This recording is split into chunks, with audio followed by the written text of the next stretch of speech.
Kekidi à tous, comment ça va? J'espère que vous allez bien. Je fais un petit retour très rapide aujourd'hui sur la vidéo d'hier qui concernait le RSST et notamment sur la fin de cette vidéo, j'avais donné mon avis sur les points négatifs et les points positifs de cet atomiseur. Donc je reste persuadé qu'il s'agit d'un très bon atomiseur, simplement je voudrais revenir sur les points négatifs et j'ai apporté des toutes petites modifications au mien et je voudrais vous en faire part. Donc le premier point faible, c'était ce top cap là, qui était un peu trop souple, alors du fait de son épaisseur probablement, c'est assez fin, et il n'y a qu'un O-ring pour le tenir. J'ai procédé au changement du joint, avec le joint qui est fourni dans le petit sachet que je vous ai montré hier. Donc, il y a deux joints à l'intérieur ici. J'ai pris le joint qu'il y avait là, voilà, celui-là, d'accord, on va faire un petit zoom, voilà. Je l'ai retiré et j'ai changé par un de rechange qui était tout neuf. Est-ce dû au fait que le joint d'origine était peut-être un peu plus vieux, qu'il a chauffé avec les différentes vapes et qu'il s'est assoupli? En tous les cas, en mettant un nouveau joint, on arrive à une fermeture qui est beaucoup plus efficace.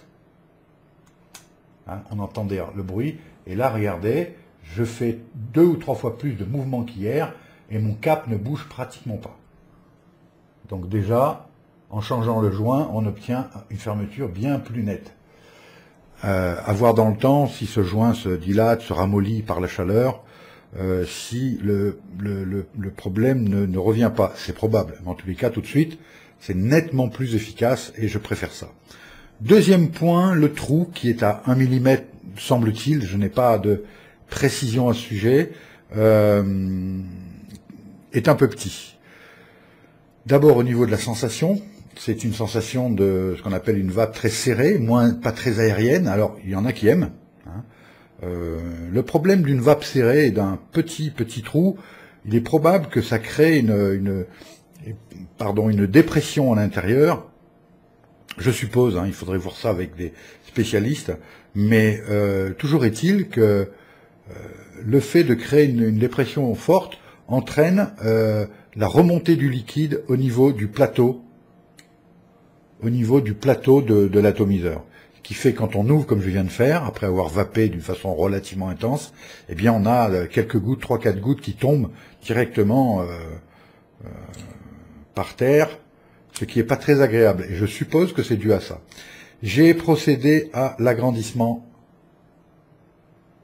du trou. Ça serait bien qu'il fasse un petit... Voilà. Alors on voit, j'ai un peu poncé les débords et c'est pas terrible, mais en tous les cas, j'ai passé le trou à 1,6 mm avec ma Dremel et j'ai ensuite un petit peu poncé pour les petits débords métalliques qui se créent quand on fait ce genre d'agrandissement de trou. Donc 1,6 avec un nouveau joint, j'ai quelque chose de beaucoup plus ferme. J'ai une bien meilleure vape, qui est certes plus aérienne, mais moi elle me convient vraiment très bien, et ça optimise la quantité de vapeur et la sensation, donc vraiment grandement. Et j'ai remarqué que l'effet piscine à l'intérieur, l'effet débordement du liquide, eh bien est divisé par, je sais pas, par 10. Il y a pratiquement plus de, à part la condensation, il y a plus de liquide qui remonte. Hein. Donc, à voir de votre côté, si ça vous intéresse de faire ce trou-là. Voyons ce que ça donne. Donc, j'ai bien effectivement 2,6 sur le montage qu'on a fait hier, et je vape à 10 volts, 10 watts 5, pas 10 volts, non, 10 watts 5. Allons-y. Donc, il n'a pas chauffé, là, puisque j'ai bavassé pendant 4 ou 5 minutes.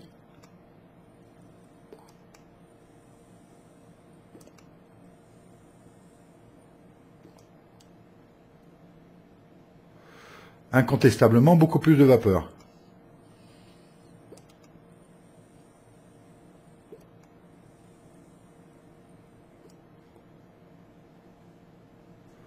Vous voyez, ça y va, ça donne.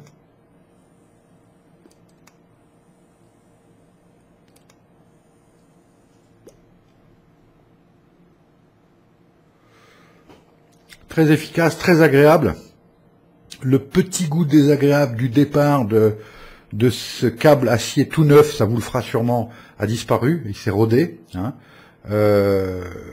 La mèche FDV, la gaine FDV également est rodée. On a quelque chose d'assez propre d'ailleurs, que j'ai pas mal vapé avec, mais comme mon liquide n'est pas très agressif au niveau teinte, voilà. Donc on a bien nos 5 tours. Et regardez, le plateau est, à part un peu de condensation, est totalement sec, hein, il n'y a pas de problème.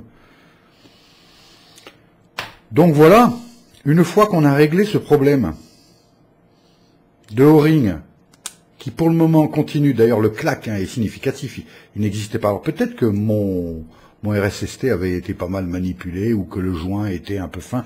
Il est d'ailleurs un pouillème plus grand. Alors là aussi c'est peut-être dû à une dilatation du fait qu'il était en service. Il était un pouillème plus grand, le joint O-ring d'origine, hein, qui est maintenant dans le sachet. D'ailleurs je devrais le retirer parce que je vais le reprendre pour un bon plus tard et il ne le sera pas, à moins que le fait de le remettre comme ça lui redonne un petit peu de vigueur, de rigidité. Donc le problème du O-ring est quasi réglé. On a vraiment quelque chose qui tient bien mieux. Hein. Je peux me permettre de risquer ça, ce que je n'aurais pas risqué hier, de le tenir par le cap supérieur.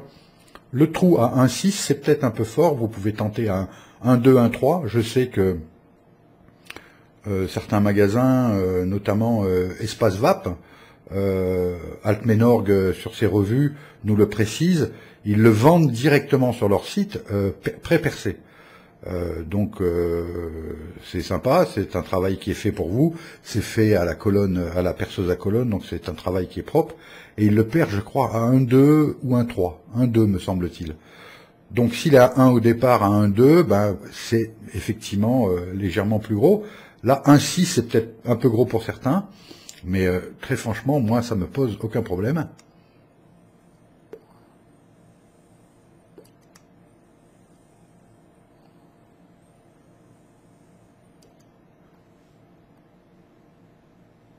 J'ai peut-être la batterie d'ailleurs qui est un petit peu en train de faiblir.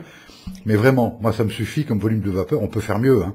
Avec une résistance basse sur un mode mécanique, le même montage, le même atomiseur en résistance basse sur un mode mécanique, on doit pouvoir, avec ce air hole là, ce trou d'air, on doit pouvoir faire quelque chose de très efficace en termes de vapeur.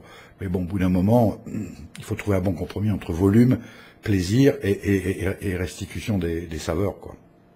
Voilà. Je voulais juste vous signaler ça. Mine de rien, c'est encore quasiment 10 minutes de vidéo. Pour que vous puissiez tenter d'améliorer notamment les deux défauts principaux de cet atomiseur qui, hormis ces deux points-là, est un excellent produit. À bientôt pour d'autres vidéos. Bonne journée à vous. Tchuss!